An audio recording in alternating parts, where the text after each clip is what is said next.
예, 안녕하세요. H채널의 한창훈입니다. 반갑습니다. 2018년도 11월 15일 비트코인 및 암호화폐 시황 방송을 시작하겠습니다. 새벽에 이제 비트코인 시장이 많이 빠져서 걱정하시는 분들이 좀 많이 계실 거예요.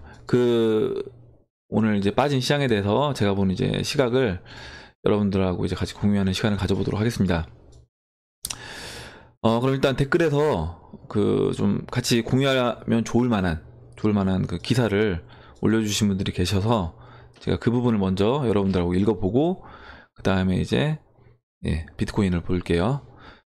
일단 이진환님이 이제 정보 공유를 해주신 기사예요.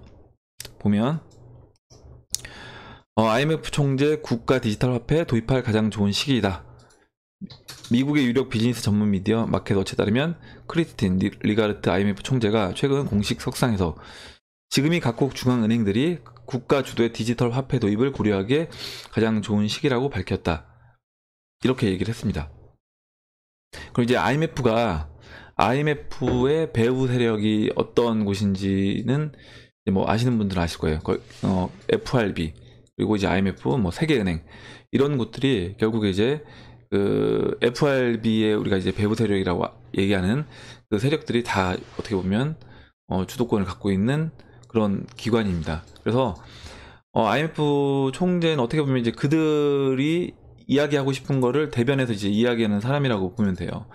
결국에 이제 뭐 리플이라든가 이런 거에 대해서 그 뒤 배후 세력들 뭐 일루미너티 얘기 많이 하잖아요. 그게 어떻게 보면 이런 기사를 통해서도 결국에 실제 이 암호화폐를 주도하고 있는 세력들이 결국 그 세력들이구나. 그리고 그렇다고 하면 FRB가 원하는 방향은 어떤 것일까? 그리고 FRB 뒤에 있는 일루미너티 그 세력이 원하는 방향은 어느 것일까? 이 부분까지 이제 생각을 해보시면 좋을 것 같아요.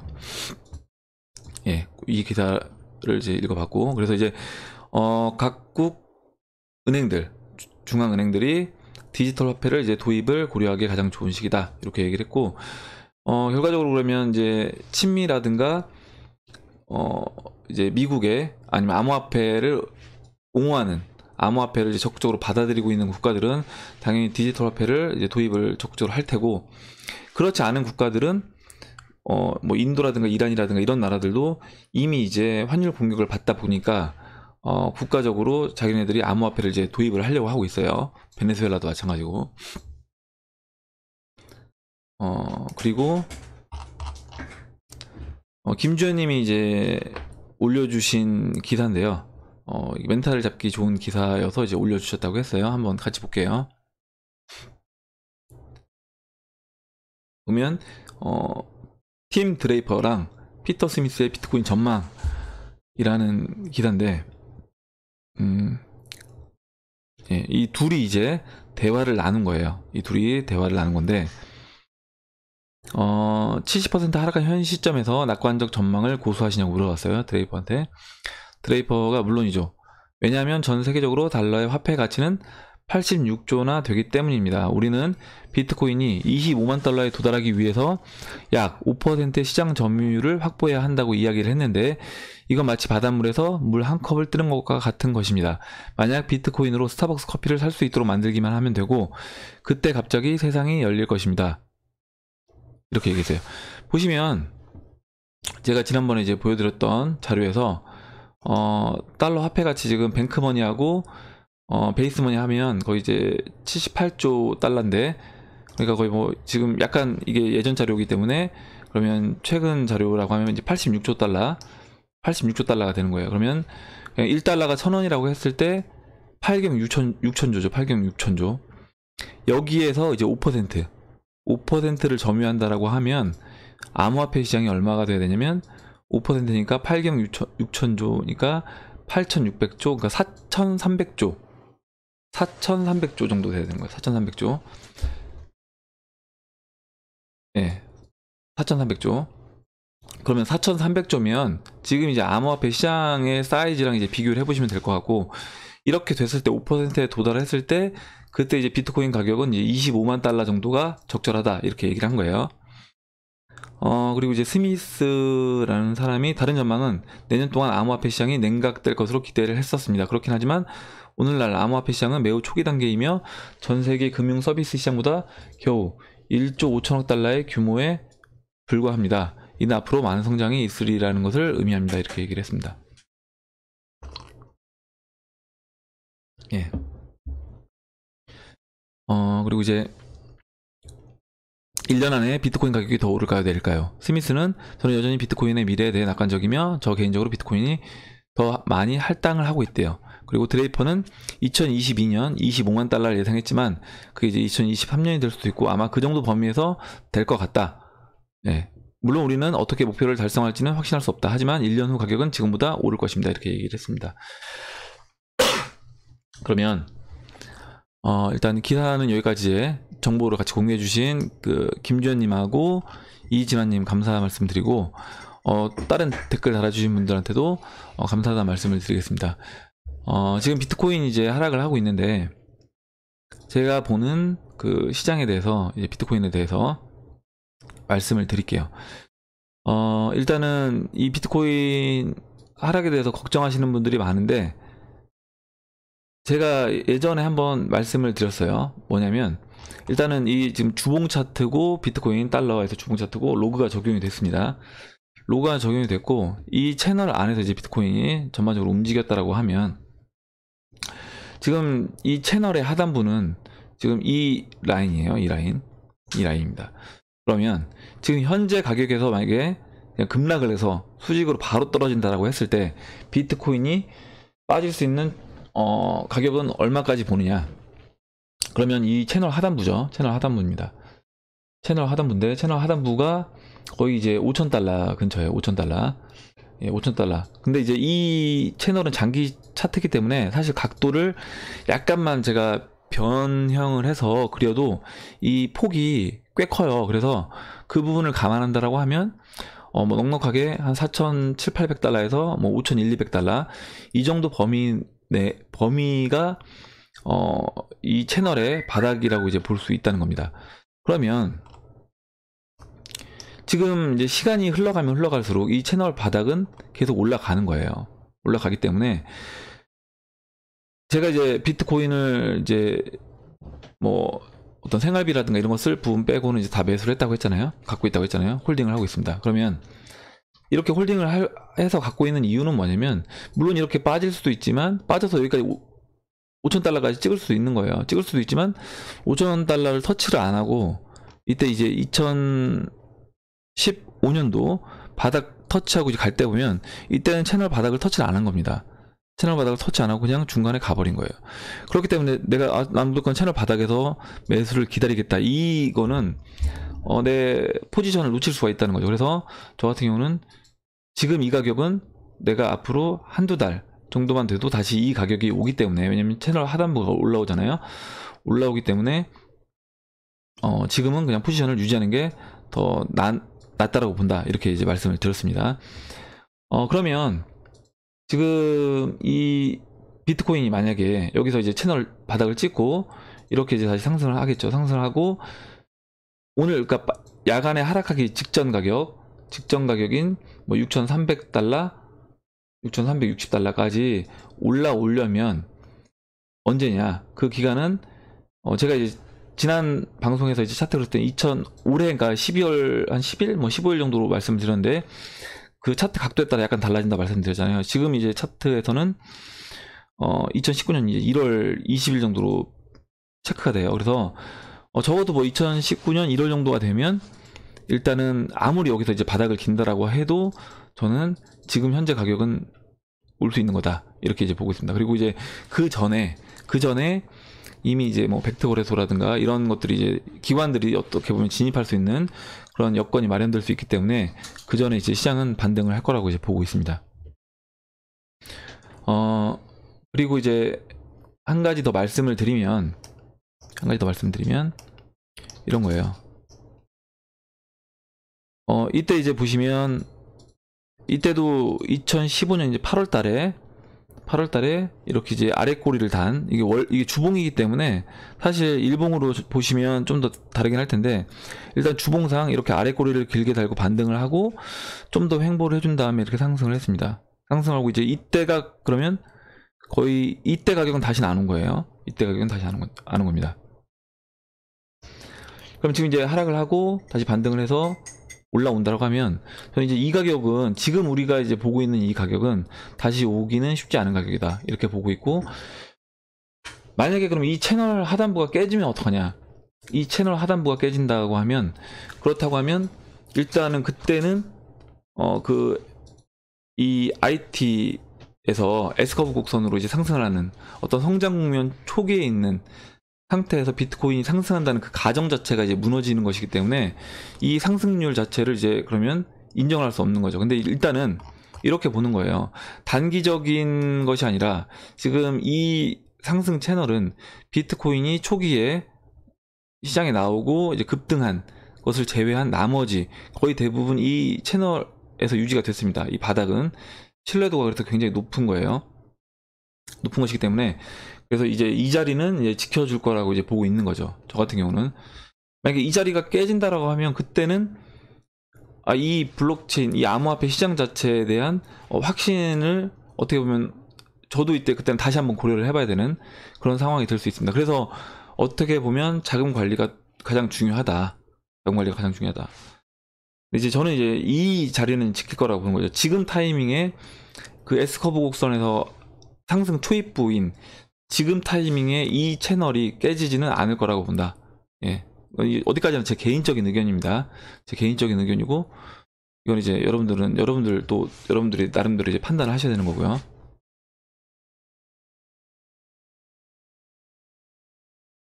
그리고 이제 그러면 이제 비트코인 지금 이제 차트로 단기적인 어떤 시각을 볼 수 있는 차트로 제가 들어와서 말씀을 드리겠습니다. 비트코인 달러 차트고, 이건 일봉 차트예요. 일봉 차트고, 지금 보시면 이렇게 삼각 수렴을 했죠.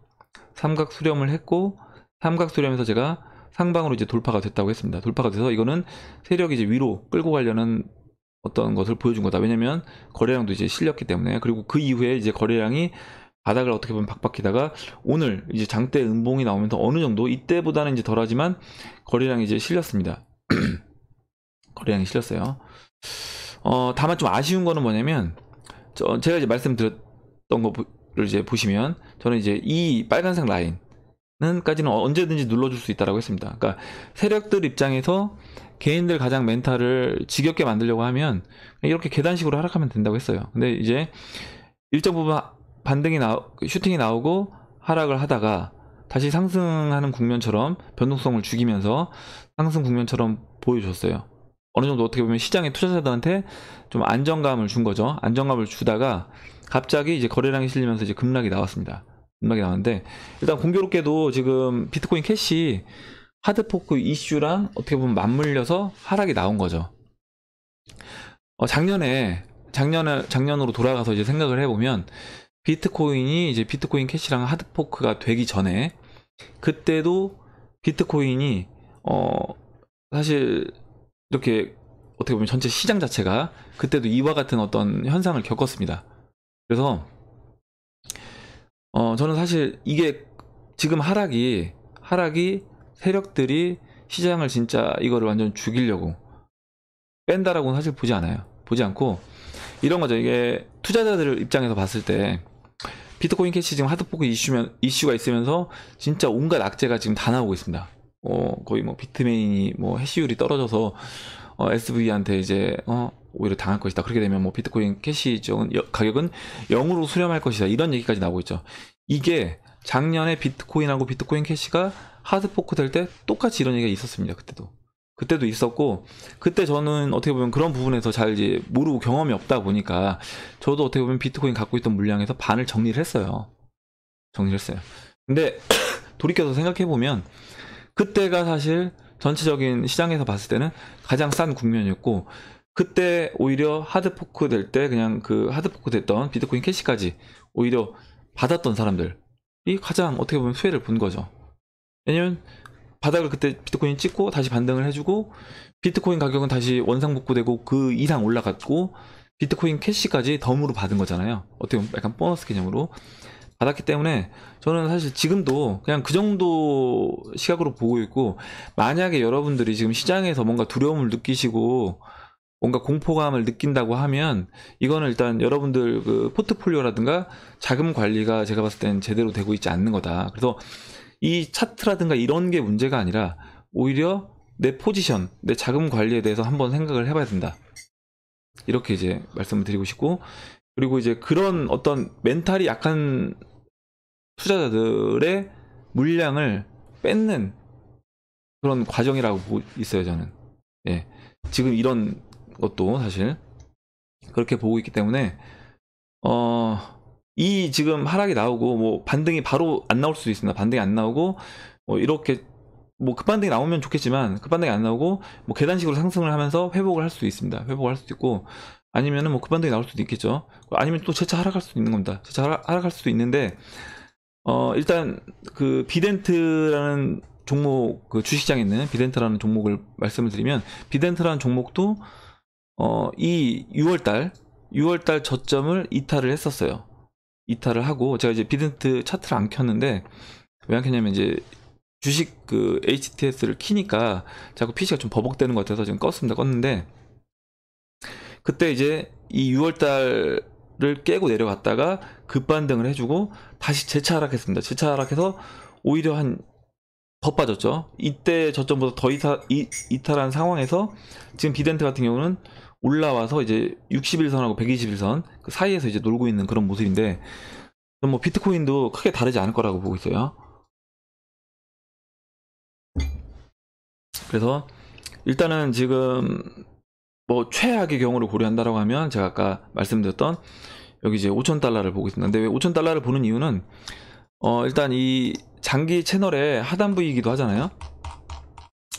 예, 장기 상승 채널의 하단부이기도 하고 그리고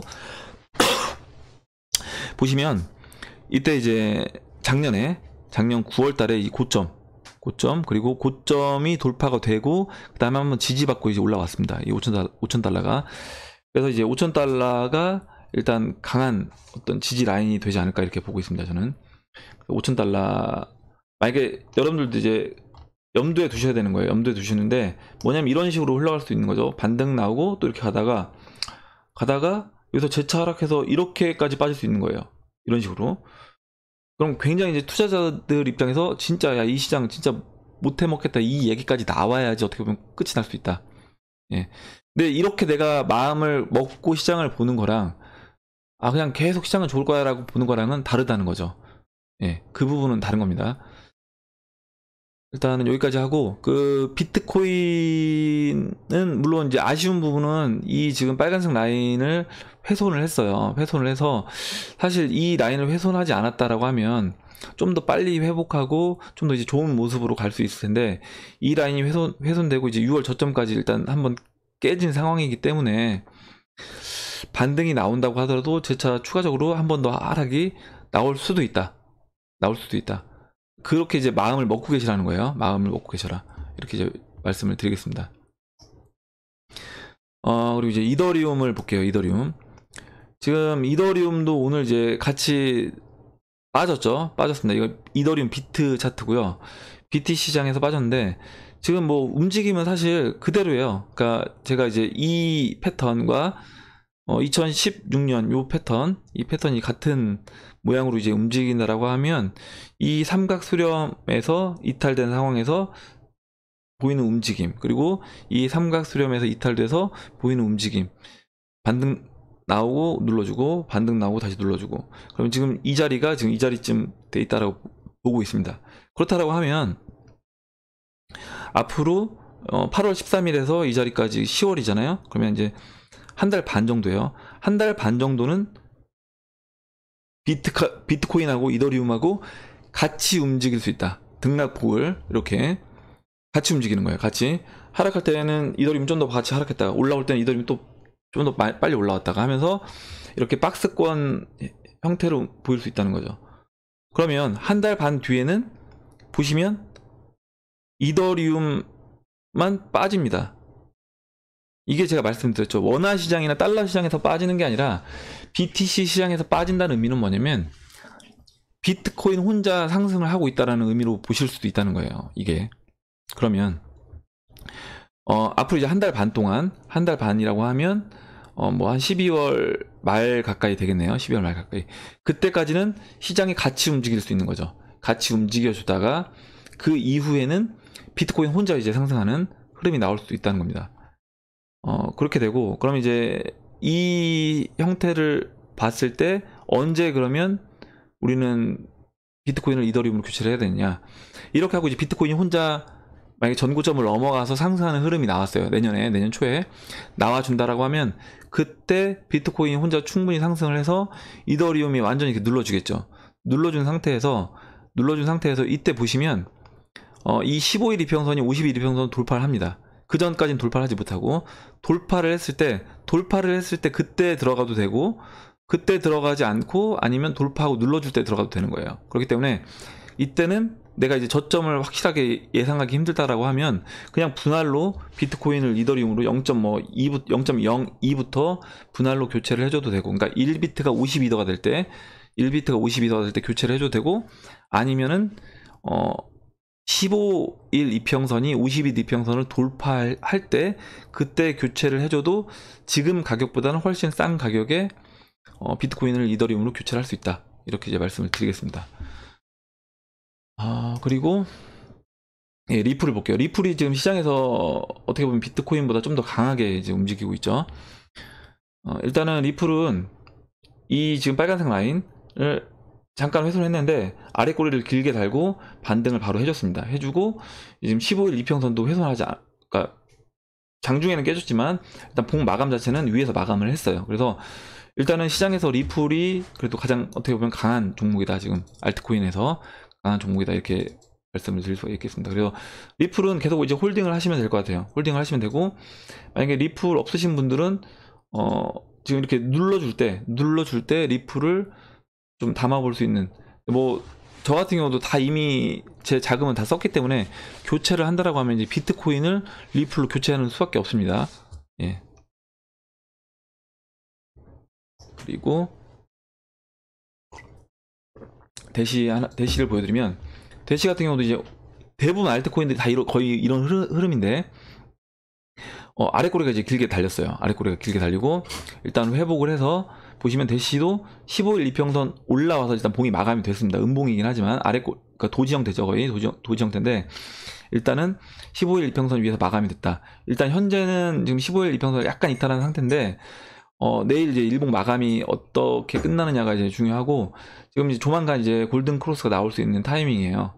15일 이평선과 이제 50일 이평선이 골든 크로스가 나올 수 있는 타이밍이어서 대시도 지금 사실 그러니까 대형 알트코인에서는 대시도 나쁜 흐름은 아니다. 예, 계속 저점을 이제 높여가면서 상승을 해주고 있기 때문에 나쁜 흐름은 아니다. 이렇게 말씀드리겠습니다. 마지막으로 이제 비트코인 캐시를 볼게요. 비트코인 캐시가 아마 이제 좀 애를 먹고 계신 분들이 이 종목 때문에 있으실 것 같아요. 왜냐면은 그때 이제 높은 가격에서 지금 60만원 이상에서 이제 비트코인 캐시 하신 분들은 지금 좀 스트레스를 받으실 수 있는 상황인데, 이렇게 봐주시면 좋을 것 같아요. 뭐냐면 어떤 내가 한 종목에 집중해서 이제 몰빵 투자라고 하죠. 보통 몰빵 투자하는 게 득이 될 수도 있고 득이 될 수도 있지만 그거 자체가 리스크가 되고, 그걸로 인해서 내가 멘탈이 흔들린다라고 하면 이거는 만약에 나는 몰빵 투자하고, 그러니까 이런 거예요. 비트코인 캐시에 대해서 완전히 확신이 있어요. 뭐 우지한처럼 확신 있는 사람이에요. 그래서 그런 정도의 내가 확신이 있다라고 하면 몰빵을 하셔도 상관이 없는데, 내가 몰빵 하신 다음에 계속 어떤 전문가들한테 다니면서 비트코인 캐시 어떻게 될 것 같냐 물어보시고 확인하시고 이렇게 된다라고 하면 그건 일단 본인 스스로가 이 비트코인 캐시라는 종목에 대해서 확신이 없는 거예요. 그렇기 때문에 그런 분들은 좋은 결과가 있기 힘듭니다. 내가 진짜 이 종목에 대해서 확신을 갖고 몰빵하시는 건 상관이 없어요. 그런 건 상관이 없는데, 그렇지 않다라고 하면 그거는 이제 결과적으로 좋은 결과가 이루어지기 힘들다. 왜냐면 그런 식으로 이제 멘탈이 약하게 되면 내가 고점에서 사고 손절하고, 다시 또 올라가는 종목들, 또 핫하다는 종목들, 뭐 이벤트가 있는 종목들 또 타고 손절하고, 이거 몇 번만 반복하면 결국 이제 갖고 있는 코인 자산을 잃는 거거든요. 그러니까 저는 항상 볼 때 이제, 물론 원화도 중요합니다. 우리가 생활비를 써야 되니까 당연 생활비는 원화이기 때문에 생활비도 중요하지만, 코인 개수를 늘린다는 측면에서 보면 사실 제가 여기에서 코인 갖고 있는 거랑 여기서 갖고 있는 거랑 여기서 갖고 있는 코인 개수는 사실 똑같아요. 코인 개수가 변한 건 없습니다. 변한 건 없는데 그냥 찍힌 원화 가격만 바뀐 거죠. 바뀐 겁니다. 그러면 제가 이제 말씀드렸잖아요. 비트코인 캐시 같은 경우는 지금 이 가격은 보세요. 한번 전체적인 비트코인 캐시와 BTC 마켓에서의 비트코인 캐시를 보시면 지금 이 가격, 지금 0.075 가격은 싼 영역이에요. 이 영역에 있었을 때는 불과 얼마 안 됩니다. 보시면 제가 한번 체크를 해볼게요. 보시면 지금 이때, 예, 잠깐만, 이게 겹쳐가지고 07, 예, 여기죠. 예. 지금 이 자리하고 그 다음에 또 이 자리, 이때 뭐 거의 찍고 올라갔고요. 그리고 지금 이제 이 자리랑 이 자리인 거잖아요. 지금 이 자리랑 이때랑 이때입니다. 이때. 그러니까 지금 보시면 비트코인 캐시는 지금 가격에 머물렀을 때는 4번밖에 안 돼요. 4번이고 거의 오래 머물지 않았다는 거죠. 이때도 뭐 해봤자 10월 7일에서 11월 5일이니까 한 달 가량이에요. 한 달 가량. 이때는 뭐 며칠 안 되는 거고, 이때도 9월 11일에서 9월 25일이니까 뭐 한 10며칠, 이때도 10월 13일에서 10월 29일이니까 한 10며칠, 이렇게 머물렀습니다. 그렇다고 하면 지금 이 가격은 당연히 이제 싼 가격이니까 그냥 홀딩해서 갖고 있으면, 제가 봤을 때 뭐 시간이 문제인 거지, 내가 만약에 시간만 여유가 있는, 시간적으로 여유만 있으신 분이라고 하면 그냥 두시면 언제든지 비트코인 가격 대비 유리한 가격에서 정리를 할 수 있다는 겁니다. 거기에다가 만약에 오늘 이제 내일 새벽에 하드포크가 돼서 하드포크 받았어요. 하드포크 받았는데 만약에 여기서 0.2 털고 0.2에서 만약에, 저는 이제 0.2에 매도를 한다고 말씀을 드렸잖아요. 0.2면 여기입니다. 제가 이제 비트코인 캐시를 0.2에서 매도를 할 거예요. 0.2에서 매도를 하고, 아니 뭐 비트코인 캐시에 하드포크 된 뭐 SV가 있다라고 하자고요. 그거 덤을 받았는데 걔도 나중에 한 뭐 100만원 100만원 간다. 뭐 비트코인 캐시에는 이제 뭐 1000만원 찍고 100만원 간다. 100만원의 덤을 얻은 거예요. 이렇게 이제 보시면 된다는 거죠. 근데 그게 실제로 작년에 비트코인하고 비트코인 캐시가 그렇게 됐던 겁니다. 하드포크 될 때는 두려워서 어떻게 보면 팔았는데, 제가 이제 팔았다고 했잖아요. 일부 팔았습니다. 팔고 결과적으로 나중에 시간이 지나고 보니까 결국에 하드포크 되는 물량을 받았으면 비트코인은 비트코인대로 먹고, 그리고 그때 당시 이제 비트코인 캐시도 최고점이 500만원 넘었잖아요. 500만원까지 받은 거예요. 그러면 결국에 비트코인 같은 경우는 이제 2,500만원 넘어왔었으니까 비트코인 2,500만원, 그리고 비트코인 캐시 500만원, 결국에 두 개를 합하면 3,000만원 가까이 되는 거죠. 이렇게 된다는 거죠. 그래서 저는 지금 이 가격은 그냥 여러분들이 뭐 시간적으로, 경제적으로 좀 어느 정도 여유가 있으시다고 하면 그냥 두시면 이건 언제든지 BTC 시장에서 유리한 타이밍에 빠져나올 수 있는 그런 가격이다, 이렇게 이제 보고 있습니다.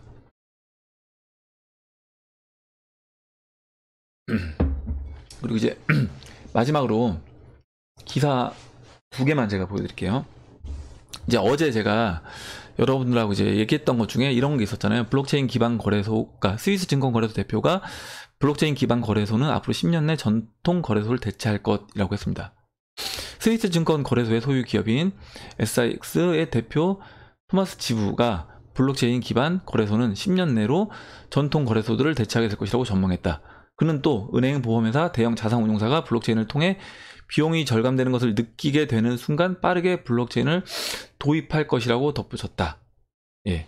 그러면 결국에 뭐냐면, 나중에는 그 대형 블록체인, 그러니까 암호화폐 대형 거래소는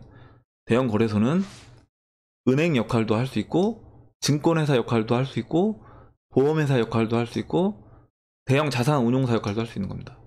그럼 기존에 지금 현재 대형 은행이라고 할 수 있는 뭐 국민은행이라든가 신한은행 이런 우리나라 은행들 있잖아요.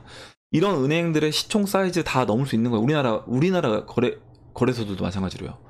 당연히 이제 뭐 해외 바이낸스라든가 이런 데들은 어떻게 보면 뭐 코인베이스도 마찬가지고요. 이런 데들은 골드만삭스라든가 아니면 뭐 JP모건 이런 데 시총을 넘어갈 수도 있는 겁니다. 그리고 그들이 하는 모든 일을 다 할 수도 있는 거고, 그들이 하는 일 플러스해서 아까 말씀드렸던 보험회사 하는 일까지 뭐 다 처리할 수 있는 거죠. 예, 이거는 이제 어떻게 보면 그래도 이제 이 증권거래소 대표가 얘기를 한 거기 때문에 이런 시각으로 이제 보는 사람들도 있다는 거예요.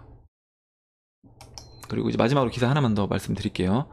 뭐냐면 FED 연방준비은행 파월이 내년 모든 FOMC 후 기자회견 여는 것은 모든 회의가 금리 인상에 있어 살아있다는 의미다. 이게 무슨 말이냐면 앞으로 이제 내년 모든 회의마다 기자회견을 도입하겠다는 거예요. 근데 그 얘기는 뭐냐면 모든 회의 때마다 금리 인상을 할 수 있다라는 겁니다. 회의를 할 때마다 금리 인상을 할 수 있으니까 그렇게 알고 있어라, 이렇게 얘기 미리 하는 거예요. 그래서 4번의 회의가 아닌 8번의 회의 중 언제라도 금리를 인상할 수 있다는 사실에 익숙해져야 된다. 그래서 경제 상태에 매우 만족, 경제가 계속해서 긍정적일 것으로 생각할 이유가 충분하다. 현재 경제는 연준이 너무 빨리 움직여 회복세를 억누를, 리스크와 인플레이션을 제어할 정도로 빨리 움직이지 않을 리스크 2개를 모두 심각하게 생각해야 하는 시점에 있다. 예, 그래서 뭐냐면 지금 연준의 이제 의장 입장에서 뭐냐면 지금 경제 환경이 나쁘지 않다라고 보는 거예요. 나쁘지 않다라고 보는 겁니다. 나쁘지 않다라고 보고 뭐 관세 인상으로 인플레이션 상승하고 성장률이 약간 느려질 수도 있다라고 하는데, 이런 것들은 어느 정도 그때그때 봐가면서 하겠다. 그때그때 봐가면서 하겠다. 이렇게 얘기를 했습니다. 그래서 지금 이제 이런 뉘앙스의 얘기를 한다는 거는 앞으로 내년에 이제 미국이 금리 인상을 일단 3번은 얘기를 했잖아요. 3번은 얘기를 하고 어떻게 보면 그 이상도 열어둬야 된다는 겁니다. 그 이상도 열어둬야 되는 거고, 지금 금리 인상을 이제 12월 달에 또 할 수도 있는데, 이제 금리 인상을 하게 됐을 때 이 강달러 기조는 더 이제 강하게 될 것이다. 그러면 앞으로 아까 이제 IMF 총재가 얘기했던 것처럼 신흥국들, 그리고 이제 환율로 공격을 받고 있는 그런 나라들은 암호화폐를 적극적으로 좀 더 받아들일 수 있는 상황이 결국에 이제 이 미 연방준비제도와 그 다음에 그 IMF 총재, 이런 사람들의 어떤 말을 통해서 이제 알 수 있다는 거예요. 그러니까 전체적으로 그 세력들이 전 세계 이제 모든 나라들이 이 암호화폐를 사용할 수 있게끔 계속 그쪽으로 이제 몰아가고 있는 형국이다, 이렇게 보면 되겠습니다. 예. 지금 뭐 시장 흐름이 좋지 않아서 여러분들 이제 염려를 많이 하시고 걱정을 하실 수 있는데, 중요한 거는 제가 봤을 때는 일단 지금 국면에서 중요한 건 뭐냐면 여러분들이 갖고 있는 코인 개수를 뭐 늘리는 거, 또는 아니면 늘릴 수 없다라고 하면 일단 그걸 그대로 유지라도 한다고 하면 시장이 회복됐을 때 여러분들이 충분히 다 보상을 저는 받을 수 있다라고 봅니다. 그리고 시장은 이제까지 전고점을 항상 넘어갔고 제가 보는 전고점을 넘기는 시점은 이때예요, 이때. 그러니까 뭐냐면 아무리 보수적으로 저는 봐도 이 지금 상승 채널을 유지한다라고 하면 시장은 2020년 1월달 상반기가 되면, 그럼 앞으로 거의 이제 1년 뭐 한 2개월 남았잖아요. 1년 2개월 넘어가면 이 전고점, 2만 달러 전고점을 넘어갈 거라는 겁니다. 그러면 지금 만약에 뭐 5,800, 6,000달러라고 하고 2만 달러면 3배잖아요. 내 자산을 1년 동안 내가 3배 이상 늘릴 수 있는 나는 그런 어떤 투자처를 찾을 수 있다, 안목이 있다라고 하면 그런 분들은 그거에 투자를 하시면 되는 거고, 저는 제가 봤을 때는 보이지가 않아요, 딱히. 이 비트코인 말고 딱히 제가 어떤 자산에 투자해서 내 자산을 3배 이상 늘릴 수 있는 어떤 그런 금융자산들이 보이지 않는다는 겁니다. 그래서 저는 그냥 비트코인을 지금 계속 홀딩해서 갖고 있는 거고, 만약에 이 채널대로 간다라고 하면 전고점이 넘어가는 시점은 아무리 낮게 잡아줘도 2020년 초다, 2020년 초다 이렇게 이제 보시면 좀 여러분들이 마음을 좀 더 편하게 이 시장을 이제 볼 수 있지 않을까 생각을 하고, 만약에 이제 멘탈적으로 내가 너무 흔들린다라고 하면 사실 호가창이라든가 이 거래소를 열어서 안 보시는 게, 그리고 오히려 시장에서 조금 멀리 떨어져서 바라보는 게 좀 더 이제 낫지 않을까 이런 생각을 해봅니다. 예, 어려울 때지만 여러분들 힘내시고, 예, 그럼 이상으로 2018년도 11월 15일 비트코인 및 암호화폐 시황 방송을 마치도록 하겠습니다. 제가 이제 오늘 말씀드린 거에 대해서 여러분들 또 의견 있으시면 댓글 달아주시고, 질문 있으시면 질문 달아주시면 제가 그 부분에 대해서 다음 영상에서 여러분들한테 이제 말씀을 드리는 시간을 갖도록 하겠습니다. 도움이 되셨다면 좋아요, 구독 버튼, 그리고 알림종 버튼을 눌러주세요. 감사합니다.